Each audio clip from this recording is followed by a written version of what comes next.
महिला पहलवानों के यौन शोषण मामले में केंद्र सरकार द्वारा कोई कार्रवाई नहीं करने के संबंध में आगरा बार एसोसिएशन व ग्रेटर आगरा बार एसोसिएशन और दिल्ली कोर्ट के वरिष्ठ अधिवक्ताओं ने कुश्ती महासंघ के अध्यक्ष ब्रजभूषण सिंह की गिरफ्तारी की मांग की। वहीं महिला पहलवानों को अपना पुरजोर समर्थन दिया। महिला पहलवानों के यौन शोषण मामले में जनपद आगरा के आगरा बार एसोसिएशन व ग्रेटर आगरा बार एसोसिएशन के अधिवक्ताओं ने कुश्ती संघ के अध्यक्ष ब्रजभूषण सिंह की पास्को एक्ट लगने के बाद भी गिरफ्तारी नहीं होने पर केंद्र सरकार की आलोचना की और महिला पहलवानों को अपना समर्थन देने की बात कही। ग्रेटर आगरा एसोसिएशन के अध्यक्ष एडवोकेट दुर्ग विजय सिंह भैया ने बताया कि महिला पहलवानों का प्रकरण देश में एक ज्वलंत मुद्दा बना हुआ है। महिला पहलवानों के साथ जो बर्ताव हुआ है और कितनी अशोभनीय व अश्लील हरकतें हुई हैं, जबकि संसद भवन में सांसदों द्वारा हाथ उठाकर बेटी बचाओ बेटी पढ़ाओ के मुद्दे को लेकर काम करेंगे, इस नारे के आधार पर मिलकर देश में काम करेंगे और जहां बेटी की अस्मिता की बात आती है तो उन्हीं में से सांसद इनके खिलाफ बयान देते हैं। इससे ज्यादा शर्मनाक और क्या हो सकता है जिस संसद में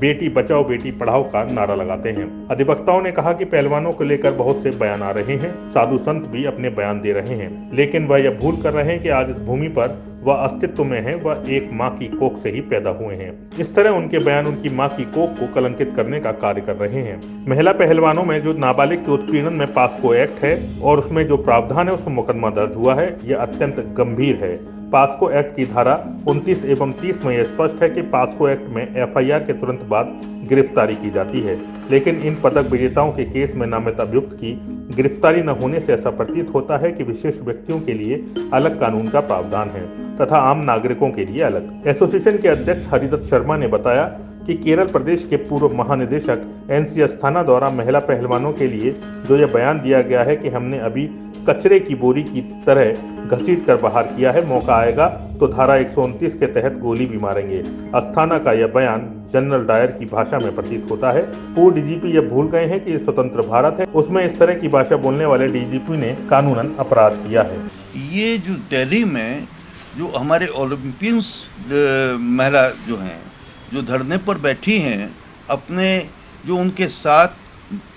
कुश्ती अध्यक्ष कुश्ती महासंघ अध्यक्ष के ब्रजभूषण सिंह जो सांसद भी हैं भाजपा के, उनके द्वारा जो व्यवहार किया गया और इसके सापेक्ष में जो एफआईआर दर्ज कराई गई हैं उनके द्वारा, और जिसमें कि सरकार द्वारा पहले आश्वासन भी दिया गया कि निश्चित तौर पर कार्रवाई की जाएगी, फिर उन कार्रवाई न करने के बाद उनका महीने भर तक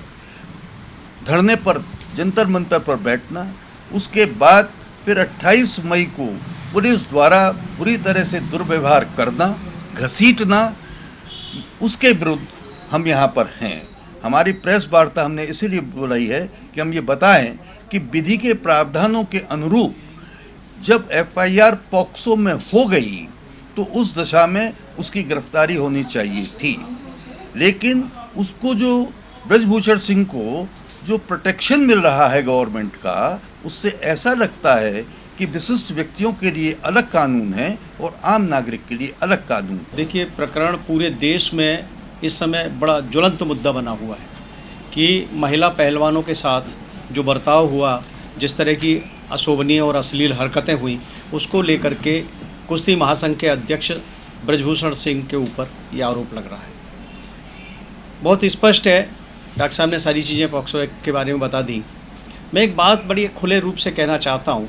ये बात जनता के बीच तक भी पहुँच गई है और पहुँचाना भी चाहता हूँ अब, कि संसद में हाथ उठा करके खड़े होकर के ये सांसद इस बात को कहते हैं कि हम बेटी बचाओ और बेटी पढ़ाओ के मुद्दे के आधार पर काम करेंगे, इस नारे के आधार पर पूरे देश में काम करेंगे, और जहाँ बेटी की अस्मिता की बात जब आती है तो उन्हीं में से सांसद जो है क्या उसके विरोध में बयान देते हैं। इससे ज़्यादा शर्मनाक बात और कोई हो नहीं सकती। इन्होंने उस संसद को अपमानित किया है जिसमें उन्होंने ये बेटी बचाओ और बेटी पढ़ाओ का नारा लगाया था। मैं एक बात और कहना चाह रहा हूँ कि साधु संत भी बहुत टूट पड़े इसमें, उन्होंने भी बयान दे डाले। पहली बात तो साधु संतों को इसमें कूदना ही नहीं चाहिए, इस तरह का बयान देना ही नहीं चाहिए, लेकिन वो भूल रहे हैं इस बात को कि आज की तारीख में वो साधु संत हैं, पैदा हुए थे, बच्चा हुए थे और अपनी माँ की कोख से पैदा हुए थे। तो मेहरबानी करके उस माँ की कोख को कलंकित करने का काम मत करो। आप जो है भगवान बनने की कोशिश मत करो। एक समान नागरिक के आधार पर हम सब लोग इस भारतवर्ष के नागरिक हैं। अगर महिला के साथ किसी प्रकार का उत्पीड़न होता है तो हमें आवाज़ उठाने का हमारा कर्तव्य बनता है, जिसके लिए हम ये काम कर रहे हैं। डीजी महाराजा न्यूज के लिए संवाददाता शैलेंद्र लवानिया की रिपोर्ट।